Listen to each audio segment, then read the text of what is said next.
So I want to show my friends how I make my no-knead bread. That recipe is available all over the internet.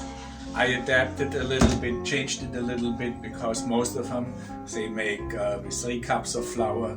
I like a bigger loaf. I use 4 cups of flour and a little more water and everything. So this is 4 cups of flour and a half a package of Fleischmann's dry yeast, or it's a little bit a touch over a teaspoonful. I put it in a hole in the flour, and then let's see the hole. Here's my hole. Okay. And then I use a heavy tablespoon of sugar and put it with the yeast into the hole. And then I take like maybe 105 degrees of warm water and pour it in there and stir it just a tiny little bit so the warm water and the yeast and the sugar can mix, and I just let it sit a couple minutes just to make sure my yeast is good. It starts little bubbles. Now go ahead, have a look here. Okay. You can see already the little bubbles forming. It goes so fast. See the bubbles? Okay, hold still. So I know my yeast is active. Then I can start actually doing a little bit more mixing here.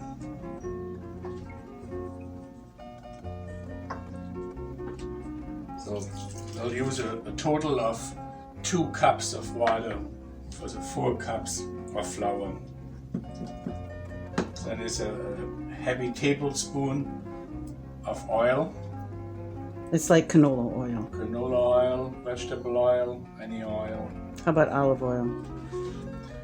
I personally don't like olive oil in it, but it's a good possibility. Whoever likes the taste of olive oil, go ahead. I don't. I think if I have breakfast bread with some marmalade, jam, and honey, I don't think it goes good with the olive oil.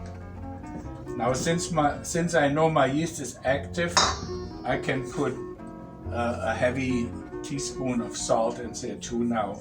Normally I leave that on the outside and mix it slowly in because I think it acts badly with yeast. I think it brings it down.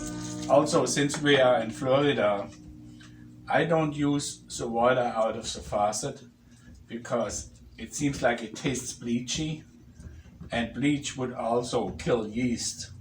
So I use bottled water or filtered water when I do this. Okay, I'm gonna just to note, we have a filter. We have a pitcher like a Brita. We got it from Costco. Does a wonderful job of filtering the bleach out of the water.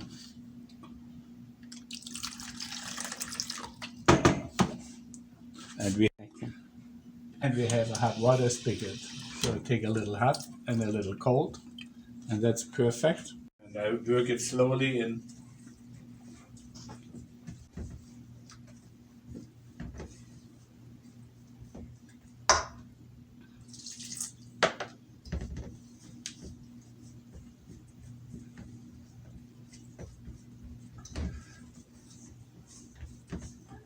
And this will make a dough what will be too soft to knead. And in the internet it says it's a shaggy dough. I like the word. So I got it stirring this until all the sides are clean a little bit. The sides of the bowl. We don't want raw flour. We do want to have it all mixed in. When I get to this point, I'll take a, where is it? Here, hold on. I'm gonna use this thing.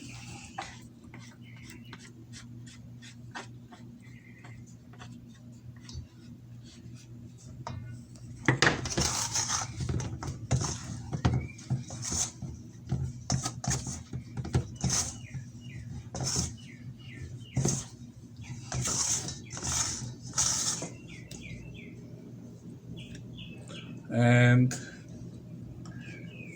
this is it. So now I'll cover it up. I take a little shopping baggie and tend it over here and let it sit for maybe 3 hours or so until it doubles. So now we can stop and let it do its job. Let the yeast do their job. And have lunch. Okay, now we have waited about 3.5 hours and it doubled up. So we are going to take a cast iron pot and lid and we're going to put it in the middle shelf of the oven. Okay, I put the pot in the oven, kind of in the middle. And we're going to start the timer for bake 450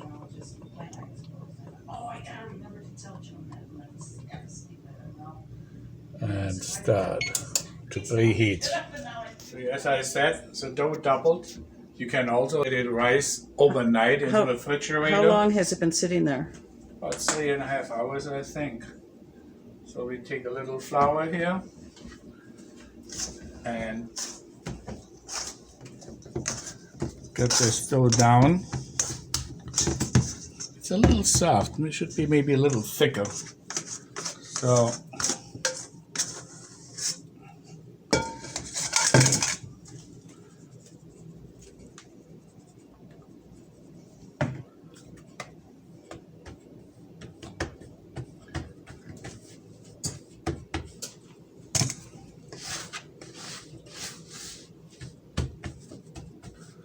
get the air out a little bit.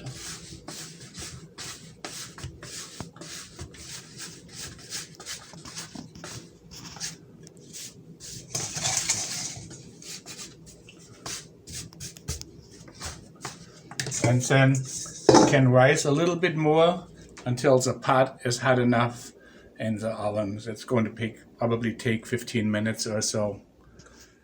Okay, so the oven is hot enough. This, like I said, it's a little softer than I normally have it. But, and I got sidetracked. I had it longer sitting there than I wanted. Because there's air bubbles in there. I shouldn't have. I got sidetracked. Okay. So I open the door. I pull out the shelf halfway. I'll take the dough. Put it in there. Put the lid on. Wait, let me see it. Take the lid off a second so we can see what it looks like in there. Here. Get your hand out of the way. Thank you. Okay.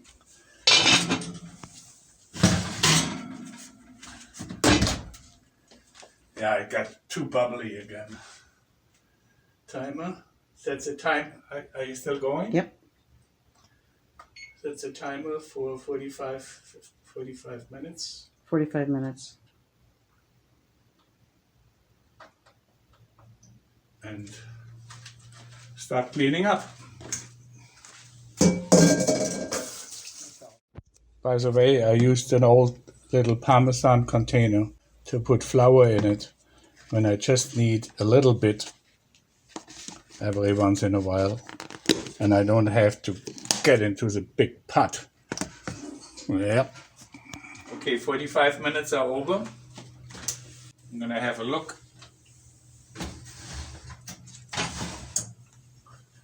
So normally, yeah, perfect. So it looks good, but now we're going to go 10 more minutes without the lid to give it a little more crust.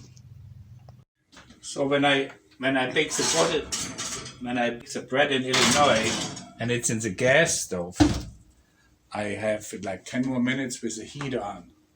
But here in Florida with the electric stove, the heat stays so much, those coils stay hot so much longer. So I switch it off and I go 10 more minutes switched off, which will bake it 10 more minutes. With the lid off. With the lid off. Okay. And then it should be done. Okay, 10 minutes are up. Oven is switched off. Bread comes out. As a final test, you knock on it and it sounds empty. And we put it on a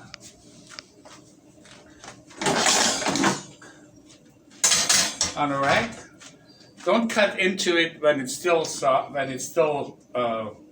hot, because then it just lumps up. Let it cool down and it'll be perfect. And that's that. Enjoy your bread. Enjoy your bread. Okay. It looks good, doesn't it? I think it looks wonderful. And I bet it didn't cost more than $1. Okay, I cut the bread when it cooled down. And it's nice and fluffy. And it tastes wonderful. Here's some ingredients what you can use and mix up. Some flax seeds, some caraway seeds, sunflower kernels, pine nuts. Actually, whatever you can think of, you can mix it up once in a while just to get a different taste. That's about it.